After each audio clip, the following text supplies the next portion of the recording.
બાપુ, એક સુંદર મજાનો ધાર્મિક અને ભક્તિમય પ્રસંગ છે અને આ પ્રસંગમાં આજે આપણે વાત કરવી છે ભગવાન શ્રી કૃષ્ણએ હસતા હસતા ગાંધારીના શ્રાપનો સ્વીકાર શા માટે કર્યો હતો.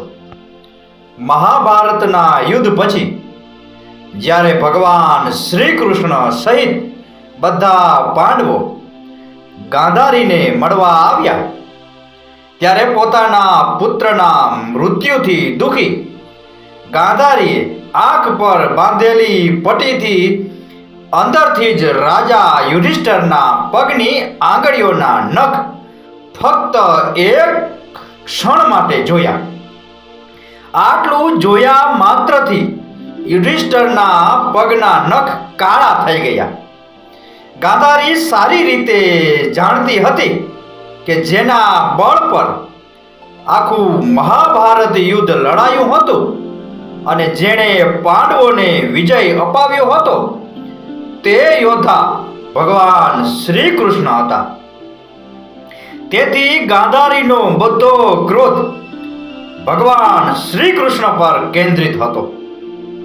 તેમણે ભગવાન શ્રી કૃષ્ણને સંબોધીને કહ્યું, હે મધુસૂદન, હે માધવ, હે જનાર્દન, હે કમલનયન, તમે મહાન શક્તિશાળી હતા. તમારી પાસે ખૂબ જ શક્તિ હતી. તમારી પાસે ઘણા સૈનિકો હતા. તમારી પાસે બંને પક્ષોને તમારા દ્રષ્ટિકોણથી મનાવવાની અને સમજાવવાની ક્ષમતા હતી. તમે વેદ, શાસ્ત્રો અને મહાન ઋષિઓની વાણી સાંભળી છે અને સમજી છે. આ બધું હોવા છતાં તમે કુરુવંશના વિનાશને સ્વેચ્છાએ અવગણ્યો.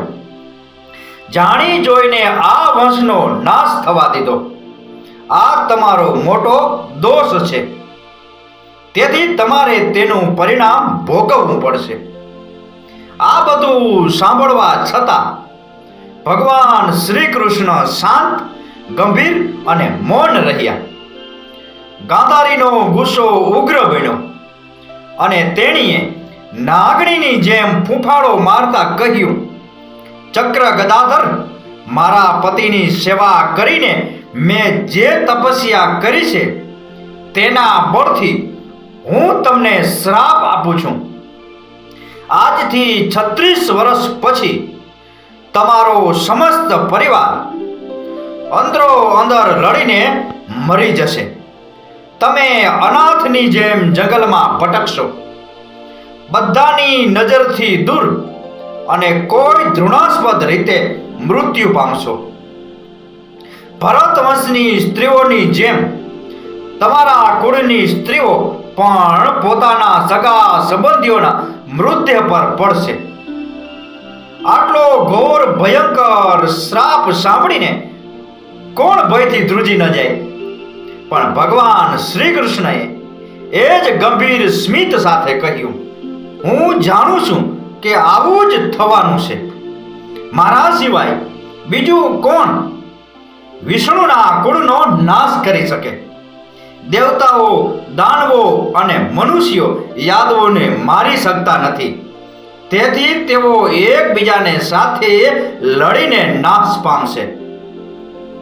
શ્રાપ સાંભળ્યા પછી ભગવાન શ્રી કૃષ્ણએ ગાંધારીને કહ્યું, ઉઠો, શોક ન કરો.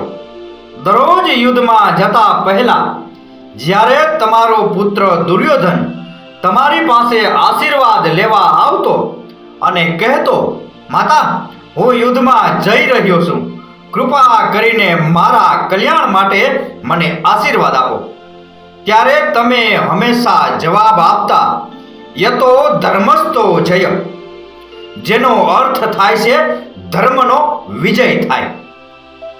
આટલું કહી યોગેશ્વર ભગવાન શ્રી કૃષ્ણ નિર્વિકાર અને નિશ્ચિંતિત થઈને ઊભા રહ્યા અને ગાંધારી ચૂપ થઈ ગયા. કથાનો ભાવાર્થ, આ પ્રસંગનો સાર એ છે કે સુખ અને દુઃખને મહેમાન સમજીને સ્વાગત કરવું. દુઃખથી ભરાઈ જવાને બદલે ધીરજથી તેમનો સામનો કરવો. કારણ કે વાલ્મીકી રામાયણ કહે છે, દુર્લભમ હિ સદા સુખમ, એટલે કે સતત સુખનો અનુભવ કરવો દુર્લભ છે.